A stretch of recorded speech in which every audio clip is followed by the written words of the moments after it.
sure you've been asked by a ton of people, but why come back here? It doesn't happen very often, but we're in a unique era now, so we'll probably see it more often. Right. I mean, as a guy, as a young man, you never know what's going to happen. You follow God's path, decided to leave, and thought that was the best decision for me. Things came in hand to where obviously I had no control over. So entered the transfer portal. Luckily enough, Coach Brown and all the guys were on board, having me back. It was a done deal. I mean, just playing along the guys that I came in with, the younger guys, knowing the team that is here right now and the culture that they build. I mean, you can't pass up on that. I mean, being coached by Coach Brown, you got Coach Lindsey here, you got all these new guys here, and it's like, I come back here and it's still the same, and it's like, this is home. I thought home was leaving and going somewhere else, but in reality, this is home. This is where I want to be. This is where I want to end my college football career, and so it was a done deal for me. Last season didn't go exactly the way I'm sure that you wanted it to. Was there a point during the year where you knew that you were going to make a decision to move on and find something else, or when did that occur to you that you had to do that? I'd probably say midway through the spring. I mean, you get told one thing, you get told another. I mean, some things aren't true, some things are. But at the end of the day, new OC, didn't really know him. I mean, he came in with a guy he knew already, and I had to build that relationship. But, I mean, just didn't go my way. So there was nothing I could do about it. I mean, besides wake up in the morning, practice my tail off, do what I have to do. I mean, regardless of what they decided, I'm the type of guy, I'm just going to go out there and perform the way I perform. And if things don't go my way, it doesn't go my way. And so I got 2 years left of this thing, so it's do or die at this point. What was Mac's message to you, his pitch for you to come back?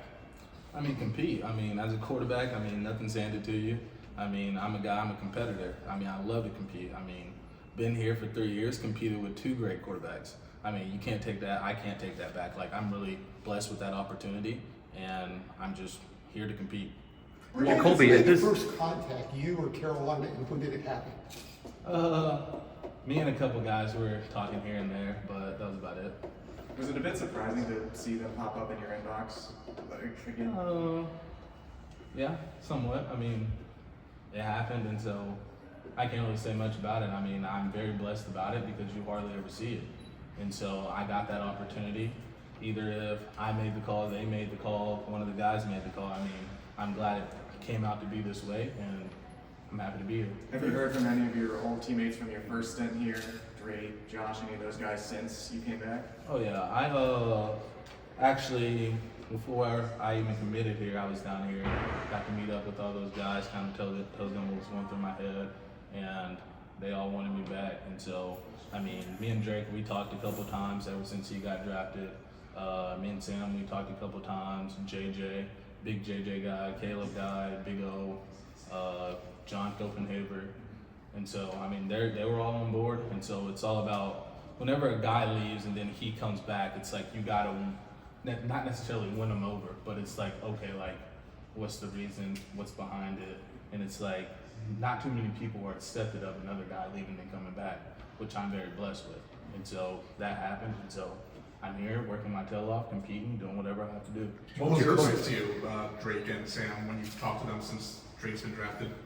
I mean, just a whole lot of ball talk, you know. I mean, he told me he's very grateful that I was here, that I was able to push him throughout practice every single day, never let him let up, which was my goal. I mean, he got the job. My goal was, as an older guy, like, okay, and he as a younger guy, it's like, I've seen what Sam did. And so it's like, Sam never slacked. So it's like, every day of practice, I want to win. As a backup quarterback, it's like, you want to win. Like, you don't want to be on the sideline losing. So it's like, okay, I'm going to push you every single day. And that was my job. And I did exactly that. And look where he went now. It's like, very grateful for that opportunity. And Sam's just down-to-earth guy. I mean, we just talk. I mean, he just asks me like how I'm doing, this and that, ask him how he's doing. Went to go visit him, I think back in January when he played at the Rams. Didn't get to see him. The game didn't go too well, but I mean, it's just conversations like that. This is what Carolina brings you, relationships. So finish the sentence, quick follow-up, sorry. Finish the sentence. You got NFL quarterback Sam Howell, NFL quarterback Drake May, NFL quarterback. Do you believe in yourself to get to that level? I wouldn't be here if I didn't. Jacolby, I hear you on the competing, but like at this point, after having been a backup so many years, I mean, is the main goal just to start? I mean, of course. I mean, you don't play this sport to sit the bench. I mean, as a guy, I hold a lot of weight to myself. I mean, I've been back and forth with great quarterbacks, and I know my right arm is one of the best in the country, 100%. I mean, this is the moneymaker, and so it's like one of those things where like I'm not going to let it go to waste. Like I said, I got 2 years left, and so at this point, it's do or die.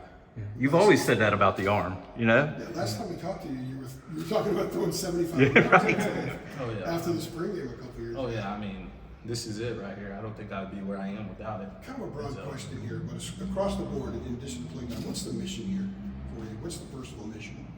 I mean, you have Sam Howell and Drake May. I told Drake May a while back, I said, you beat me out, but eventually I want to win an ACC championship, something you didn't do. And so it's just one of those things. Jacolby, how's it kind of been, reacclimating yourself, I guess, if you will? Obviously, coming in the summer, you have camp coming up. How's it been kind of, getting, reused to everything and gearing up for that camp period? Well, obviously they quarterbacks practice in the spring, I came in the summer. I mean, now it's just all about getting the playbook. I mean, offense is similar. I wouldn't say too similar. There's some tweaks here and there. I mean, but at the end of the day, just diving into the playbook, getting on Coach Lindsey's good side, learning how he wants things done, and just grinding it out when fall ball comes. I mean, I'm prepared. I'm ready to play. You kind of touched on, obviously, being part of, quarterback, battles before, and, the main objective being to compete, pushing the other guy, things like that. I guess kind of, in addition to that, what were some of the, main things you kind of, took away or even learned about yourself, having been a part of, quarterback competition in the past? I mean, you can learn a lot of things from those two quarterbacks. I mean, Sam, for an instance, very humble guy, not so vocal, and learn from him. I could be a little bit more vocal. From Sam, from Drake, I mean, super competitive guy. And I mean, I would say there's probably some days where it's like, okay, I know what I bring to the table, but Drake was more vocal, and he'll give you the look, and he's like, okay, we're going to business. So it's like, okay, let me put my helmet on, let's wrap it up. And so it's just one of those things, just being more competitive each and every day. And so it's just bringing those to the tables, in which Drake was just mentally smart, like he knew where to go. So it's just being in that same film room with him, getting his knowledge, bringing it to mine, and just stacking those things up. Are you worried about living up to fans' expectations after now they've had Sam Howell, now they've had Drake May? Oh no, it's my expectation. I mean, my expectation is to be the best I can be, regardless of what Sam and Drake did. I mean, I'm my own guy. I'm not Drake May, I'm not Sam Howell, I'm Jacolby Criswell. I have my own story, and so my story, I want to write it myself, and may not go as planned, but probably be close. So how important is that? How important is that relationship between you and JJ then? Because obviously Drake had Josh and Antoine. JJ is kind of the de facto leader of that wide receiver group now. Oh no, we're super close. We hung out 2 weeks ago, I believe, just hanging it out, just being boys. And I mean, it's just one of those things. I mean, as you get older, you kind of understand, like, okay, this whole business isn't about yourself. This whole business is about every other guy in that building right there, including the coaches. I mean, their job's on the line. Here now, so with the transfer portal, it's like, okay, our job is on the line. So it's like, okay, let me get my aspect out of the way. Let me get the things that I want done out of the way. This is about the team. So that's what is really important to me. What's the biggest thing you've learned in your time away from Chapel Hill? That's a great question. I'd probably say just how much brotherhood meant to me. I mean, coming in with all these guys and just being close with all these guys and understanding these guys, you go somewhere else and transfer, you have to start a new life over. And so it's like being here, all these great people, including people outside of football, got people that I met that are just working, doing things that they love. It's like, you can't get that same love anywhere else. I mean, especially as a new guy, and it's like, I built those relationships. I want to build on those relationships. The QB room has changed a lot since you left. What's your assessment of your competition? I mean, great men. Connor, I was here whenever he was here. I mean, learned from him, he learned from me. Max, saw him, we played against him in Texas when he was at Texas A&M. Great guy. I mean, but regardless of the decision of what Coach Lindsey wants or what Coach Lindsey does, I mean, at the end of the day, we're going to be in that QB room the whole year. So it's like, no matter what, you don't have any bad words towards each other whatsoever. I mean, great quarterbacks. I mean, this is by far, I would say, top 3 QBU. So everybody can play. But at the end of the day, it's like, you can't be mad if it's not you, you know? So it's just more about like, just being that brother for him, you know. You went a while without seeing Connor. What struck you when you came back and saw him, and maybe how he changed since spring, year and a half ago? He's a little bit more stronger than he was back then. He was freshman kid coming in, little scrawny guy. But now it's like he's learning the whole aspect of college football, especially when it comes to playing it. He understands it a lot more, to where freshman year he'll come in with a bunch of questions. Super smart guy, and his questions would be off the top. I'd be like, honestly, I didn't think about that. But now it's like, okay, he understands the ins and outs of everything, to where like, okay, I'm glad you don't have to ask me a question anymore. When you said earlier offenses were similar, do you mean Longo's offense and Chip Lindsey's offense, or the one from Arkansas that you were coming from back? I mean, both. Back, okay. I mean, here you get bits and pieces of Coach Longo's offense. I mean, besides terminology-wise, I mean, that's different everywhere. And at Arkansas, similar plays, different terminology. I mean, back to who asked me the question about, like, fall ball and all that. I mean, it's just more about picking up the terminology. Like, I'm pretty much used to the offense. I mean, there's some ins and outs of it, but at the end of the day, it's still the same. I was going to say, to follow up on that, I mean, are you trying to fast track anything in terms of what you're learning since you didn't have the spring, since you've been gone? Like, is there sort of an urgency, more of an urgency to what's happening right now? 100%. You go to a new school, you have to learn their whole playbook.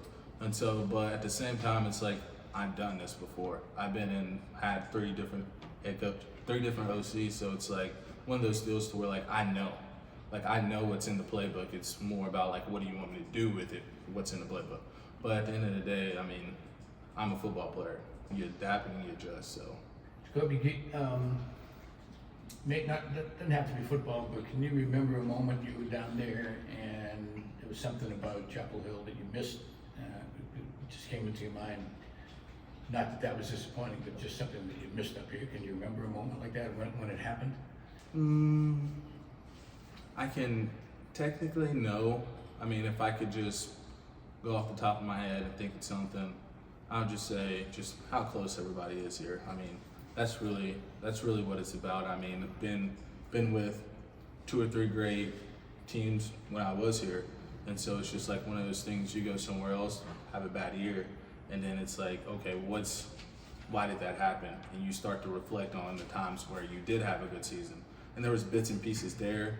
But at the end of the day, I'll just say brotherhood. Do you remember downtown, the student body, just the time that you had, and it dawned on you, wow, I missed that, I mean, it's just John Copenhaver, Landon Stevens, he doesn't play anymore. Kobe Doreen, he doesn't play anymore. But those were my roommates, and it's just like, just Friday, Saturday nights, just hanging out in the room, just playing video games, just hanging out, just like getting football off our minds. And it's just like one of those things to where you can't really get that if you go somewhere else, because you're constantly in a playbook having to learn, and so you really don't have a time off. But if I was here, I had time to get in the playbook, understand it, and it was like, okay, I kind of can relax a little bit. And me leaving, there was really no relaxing my daily life. I take you're excited to play college football 25, assuming you are, as any else. Who's the first team you're going to try and beat down? What's funny is, okay, so I went to Arkansas. They're red, right? It took me probably 3 months just to put something red on it. So I had to say NC State. But yeah, that's a funny story. I actually came here when I first saw Coach Brown. I was like, Coach, I mean, the way you hammer about the red, it really took a toll on me when I left. It took me 3 months. I was like, I'm not used to this. And so I still barely had any red in my wardrobe. But I mean, just a funny story. I'm sure this might be a stupid question, but do you think if it's even possible to play with a similar kind of playbook that you can use at UNC on the video game, do you think that's something that can maybe help you learn? I was actually talking to one of the guys in the locker room about it. I was like, I don't think that's going to happen. If that happens, a lot of coaches would be playing it. I don't think so. Just take me through, if you don't mind, the first time you're back here in Chapel Hill after, officially transferring back. Where are you? What's going through your mind, first day back? I mean, it's a rush. It's a great feeling, though. I mean, coming back to something you're used to. I mean, that was the main reason why I came back. I'm used to this place. It was like I didn't want to have to restart my whole life knowing I have 2 years left, because it's so hard to get back on track going to a new team. I mean, obviously this is a new team, but I'm familiar with it. I'm familiar with a lot of the guys, familiar with the coaches, and so it's just like, okay, they're familiar with me. All I have to do is just adjust and play the way I play. But at the end of the day, it was more, I just came here and it was like I was relieved. It was like, there's no pressure. To me, I feel like there's no pressure here whatsoever. I mean, I know what I'm capable of. The coaches know what I'm capable of. The players know what I'm capable of. So now it's just doing what I do and play ball. That first day when it was formal that you're back here, were there any nerves? Any nerves at all? No, I kind of figure like some people kind of pick apart on what goes on, why I came back, but at the end of the day, it's my word against yours. And I mean, you can go with whatever you want to say, but you don't know the ins and out of it. What were things that people said that bothered you the most? What's one comment that I've seen? So I'm not a big, I don't go into social media just looking up things whatsoever. My mom's the big person with that, and I'm like, Mom, all right, you gotta stop sending me stuff. I don't care what people say, you know that. She was like, yeah, but it bugs me, you're my boy. I was like, I get that. But it's just one of those things to where like they say what happened at Arkansas, which wasn't true whatsoever, and I'm not gonna get into that, but I mean, it's just weird things like that, and it's like things where people just obviously think they know what they're doing just because they want other people to comment on it, but at the end of the day, I mean, you can go for the clicks and likes, but we know the truth. Has Mac Brown changed at all since you were here and since you've come back? Oh no, same guy as before. When I first got here, he's always joking, silly. I mean, that's just the type of coach you want to play for. I mean, a guy that's just himself, and you can just be yourself. I mean, besides obviously football-wise, like he's going to be there, talk to you about like if you're doing good, if you're doing bad, kind of critique you on things and try to help you out. But I mean, besides that, I mean, that's just a coach that like in this building, you know, you can go to anytime. But maybe he's got some new enhancements for the locker room. I hope not. Who else did you hear from when the word got out that you were transferring? Surely other people contacted you. Oh yeah, I've heard from a pretty good amount of schools. I mean, a bunch of FCS schools, a lot of schools. I've heard from South Carolina, Arizona State. Heard from Mississippi State here and there, Oklahoma State, Northwestern. That was actually my second. But I mean, there's some schools here and there, but really, as soon as me and North Carolina had in contact, it was a done deal from there. Right. You Sounded getting like. your, No, it's fine. you getting your same jersey number back, Jacolby, because Nate has that number 6. So No, I'm going number 12. Number 12 officially. What did they tell you about your chances to start? I mean, but they like to say like 2 quarterbacks, you don't have one, now it's 3. You could say you don't have one. I mean, it's an interesting kind of dynamic. 3 quarterbacks vying for one spot. You don't see that often. I mean, yeah, you don't see it often, but at the end of the day, you have to compete. And with that being said, I mean, it's just one of those things where like you want to compete, you can come here. If you don't come here. But it's just obviously me coming here knowing they had the spring over me, and I just have summer and the fall. I mean, I'm a competitor. I'm a type of guy like you can have so many days over me, but I know what I'm capable of, and that's just kind of how I carry myself. Could you really throw it further than Sam, or was that something you would joke? 100% true. I mean, he had a big arm. 100%. I got the video evidence to prove it on that laptop. 100% true. That's what Okay. you showed here. Yep. Oh, that's right. Was it from the spring that year? Yeah. All right. Obviously, you know, having been part of the, SEC, for a year, what were some of the, I guess, main differences, I guess, from that level, to the ACC? Like, was there anything that really stuck out to you about, being in the SEC? See, that's a funny question because I just don't think there's a big difference. I mean, there's a difference between here and there in the ACC. You have D lines, like for here, for instance, D lines that are just really, really good, faster off the ball, quick off the ball, and etc.